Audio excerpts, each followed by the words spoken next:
Hello everyone, and welcome to the channel. Before we dive into today's story, we just wanted to take a quick second to say thank you all for watching. We truly appreciate your support. If you're new here, please consider subscribing, it's totally free, and hit the notification bell so you never miss out on our latest stories. Now, with all that said, let's jump straight into the story. The rusted gates of Whisper World groaned open like the jaws of a long-dead beast, revealing a landscape frozen in a macabre tableau. Carnival music, warped and distant, tinkled through the decaying air, a ghostly echo of screams and laughter.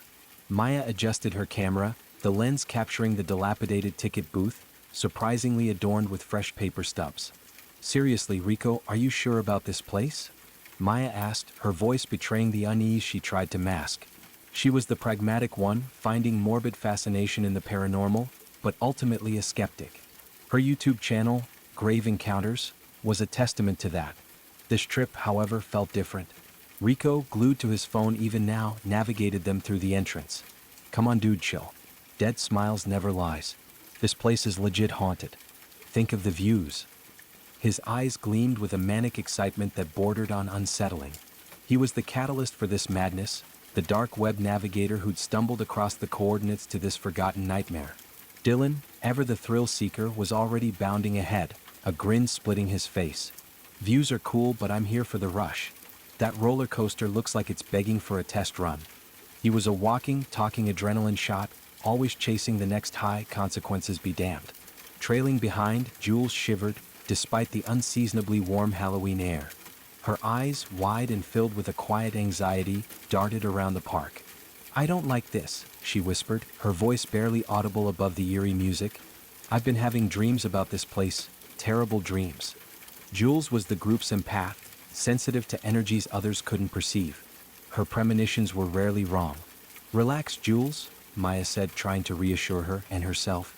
"It's just an abandoned amusement park. Spooky, sure, but nothing to be afraid of."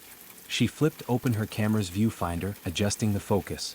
"Let's stick together, get some footage, and be out of here before midnight." They ventured deeper into Whisper World, the atmosphere growing thicker with each step. The air was heavy with the scent of decomposition and something else, something indefinable but distinctly unpleasant. Animatronic figures twitched in the shadows, their painted smiles frozen in grotesque grins. A carousel spun slowly, its horses chipped and peeling, their eyes vacant and haunted. As they moved further into the park, they all seemed to settle into their roles.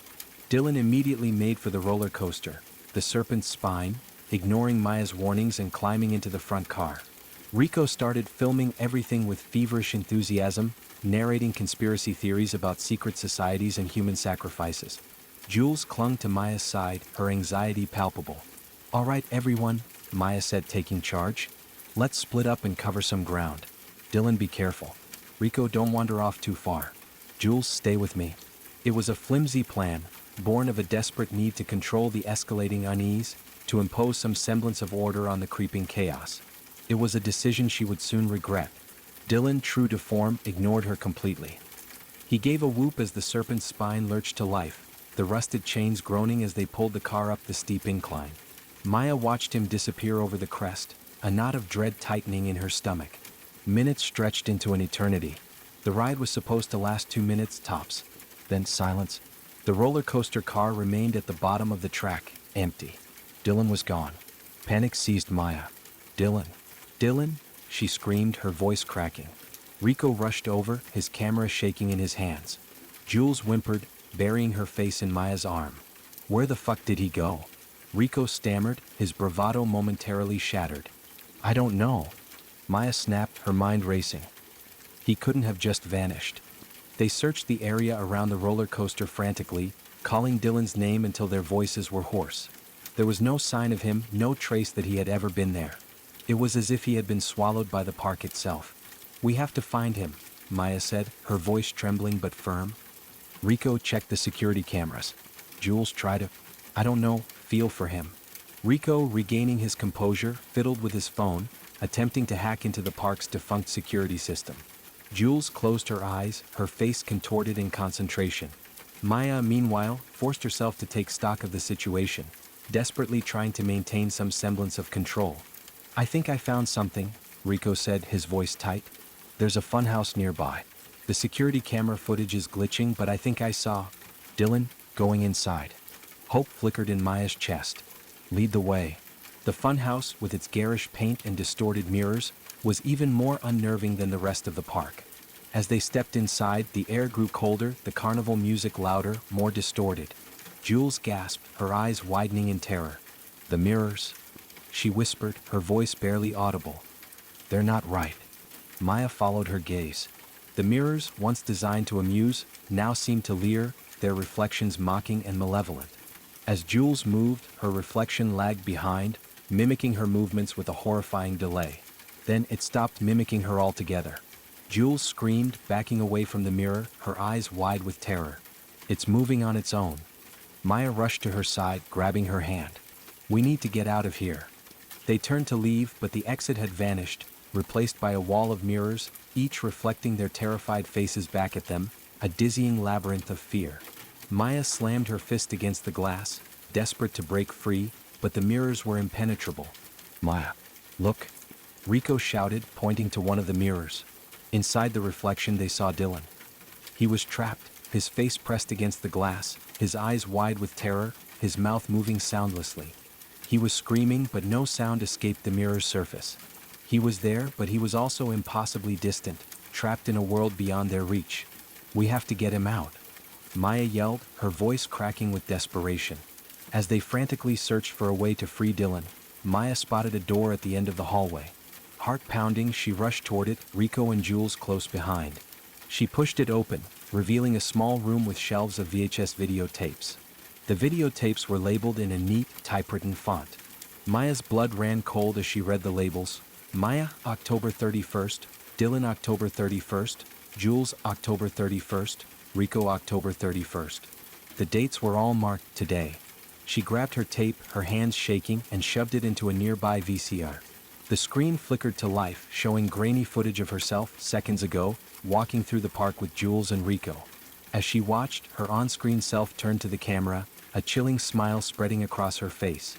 "Welcome to Whisper World," the on-screen Maya said, her voice distorted and sinister. "We've been waiting for you." Suddenly, they heard a blood-curdling scream from the main room, followed by a sickening smash. They rushed back to find Jules gone. Broken mirror shards decorated the floor.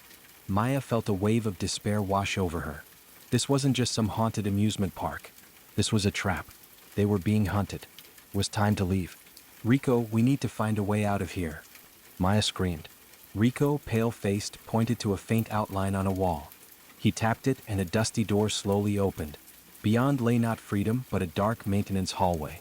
Rico explained, "I checked the security hub. Found some schematics. Hidden tunnels. It's under the whole park. But one is labeled, feeding chamber, that." They stumbled through the claustrophobic passage. The air was thick with the smell of mildew and decay. They found a room which contained only a massive metal door. Maya took a deep breath and pushed it open. Behind the door was a master control room. A bank of monitors displayed images from all over the park. Dylan trapped in the funhouse mirror, Jules running from her reflection, grotesque images of past victims. It was a surveillance nightmare. At the center of the room stood a monstrosity. A figure of metal and flesh, a twisted amalgamation of animatronic parts and human remains. He was the operator, the puppet master of Whisper World. "Welcome, Maya," the operator croaked, his voice a distorted blend of mechanical whirring and human speech. "I've been expecting you. You have all made it so far. Not many last so long. What is this place?" Maya demanded, her voice trembling.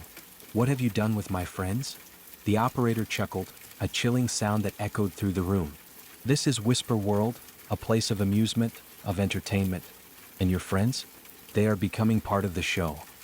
He turned to Maya, his mechanical eyes gleaming. "But you have potential. You are strong, resourceful. I have an offer for you. Take the role of keeper. Maintain the park, and you may leave unharmed. Refuse and you will join the collection." Maya knew this was a lie, but she also knew that she was running out of options. "I accept," she said, her voice barely a whisper. The operator smiled, a grotesque rictus of metal and flesh. "Excellent. Come, I will show you the keeper's chamber." As the operator led her through the control room, Maya noticed a small hand axe attached to the wall. As she was led to the keeper's room, she grabbed the axe and killed the operator with one final blow. Then she smashed the master control panel. Everything began collapsing, lights flickering, rides crashing, screams echoing from unseen speakers. She ran, adrenaline coursing through her veins, the exit materializing before her. She burst through the gates, leaving Whisper World behind. Months later, Maya was back home, quiet and withdrawn. The events at Whisper World had left her scarred, haunted by the faces of her lost friends. She couldn't sleep, couldn't eat, couldn't shake the feeling that she was still being watched. Her YouTube channel, Grave Encounters, hadn't been updated since that fateful night. Until now. She uploaded a final video, grainy footage of the park, distorted laughter, and a chilling message. Whisper World welcomes its new keeper. The show must go on. A new set of coordinates to Whisper World surfaced on the dark web. A new group of teens reads them aloud and starts laughing. Then one of the teens said, "I know where I will be going this weekend. Who's with me?" They all agree to go. Let us know in the comments section, would you have gone to Whisper World after hearing the stories? Ready for spine-chilling tales that will haunt your thoughts? Subscribe to Forgotten Storyteller for eerie narrations, unsettling mysteries, and haunting stories you won't forget. Hit the bell icon so you never miss a story, because some stories refuse to stay buried. Join us, if you dare,